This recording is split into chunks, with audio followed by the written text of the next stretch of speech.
헌법재판소 김정원 사무처장님, 예. 고생 너무 많으셨습니다. 예.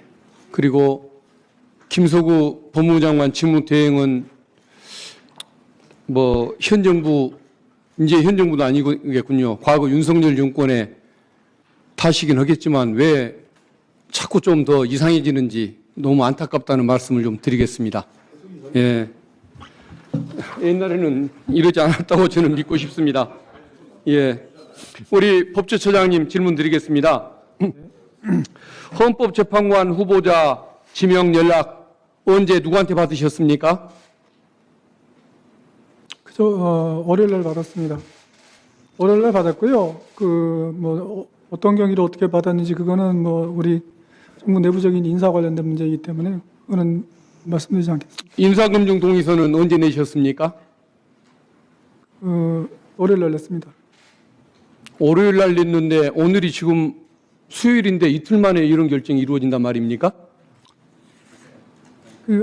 절차적인 거는 그건 모르고 어쨌든 월요일 이틀 날 만에 인사검증이 이루어진다는 건 이것은 거의 번개불에 콩을 볶아 먹었다는 얘기밖에 안 되는 것 같네요. 이틀 사이에 이런 일이, 그럼 월요일 날 인사검증 동의 받고 화요일 날 발표가 이루어지고 우리가 오늘을 맞았다는 얘기입니까? 아무튼 참 놀라운 현상인 것 같습니다. 거의 군사작전 수준이라는 생각이 드는군요.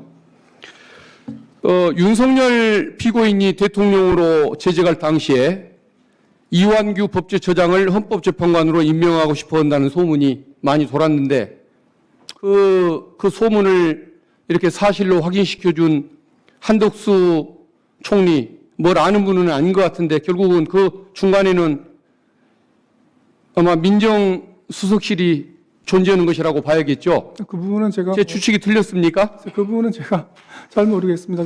통보는 민정수석실에서 받았을 거 아닙니까? 없어져 버린 대통령의 보좌기관이 지금까지 남아서 그런 유은 통치를 하고 윤석열의 그림자를 짙게 드리우게 하는 것 같습니다. 지금 경찰 공수처 지금 수사 중인 사건이 있지 않습니까? 경찰에서 조사는 받았고요. 결정이 아직 안 되고 있는 상황입니다. 핸드폰 공수처는 교체- 조사를 아직 안 받았고요. 수사가 시작되기 전에 핸드폰을 교체했던 사실 있으셨지 않습니까? 그렇습니다. 경찰 조사받을 때 진술거부권 행사했다고 그렇게 알려지던데 그게 맞습니까?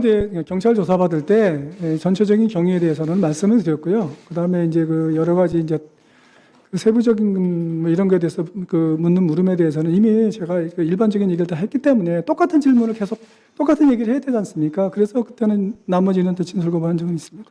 2월 4일 날 그 국회 내란 국조특위에 출석하신 적이 있습니까? 있습니다. 그때 최상목 권한대행이 마은혁 재판관 임명을 보류하는 것에 대해서 정당한 권한 행사라고 답변하신 적이 있습니까? 그런 적이 있습니다. 지금도 그 소신이 마찬가지입니까? 그 부분에 대해서는 이미 헌법재판소에서 그 형식적 심사권만 인정하는 판결이 났기 때문에 지금은 헌법재판소의 이제 그 판결 내용대로 따릅니다. 근데 그 당시에 저는 그런 생각을 했었습니다. 자, 그러면 3월 4일 날 국무회의 전에 그 비공개 간담회에서 헌법재판소 결정을 반드시 따를 필요 없다. 일정 시한이 정해진 것도 아니다라고 조언한 사실이 있습니까? 반드시 따를 필요가 없다는 말은 한 적은 없고요. 따라야 합니다. 헌법재판소 그 판결은 따라야 하는데 다만 그 의무이행에 대한 기간이 없기 때문에 그 상당한 기간 내에 그 판단해서 따르면 된다고 그렇게 말씀드렸습니다. 헌법재판소 결정이 나기 전에는 헌법을 준수해야 한다는 사실을 모르셨습니까? 의원님, 아니, 아셨는지 모르셨는지만 얘기해 주십시오. 헌법을 따라야 되는데 그 헌법의 해석을 누가 하느냐에 그러니까 마음대로 해석해도 되는 겁니까? 자기 편에 따라서, 아니, 어느 편이냐에 따라서. 의원님, 그건 양심과 논리를 갖춘 분의 태도는 아니지 않습니까? 제가 이런 말씀을 좀 드리고 싶은데요. 우리 헌법에 관한 최종적인 해석권은 됐습니다. 헌법재판소는 맞는데요. 처장님 됐습니다. 한덕수 총리가 계속 임명을 강행하려고 하면 저는 한덕수 권한대행 탄핵해야 한다고 생각하는 사람인데 한덕수 권한대행이 탄핵되는 상황이 오더라도 본인 자리 계속 유죄기를 희망하십니까?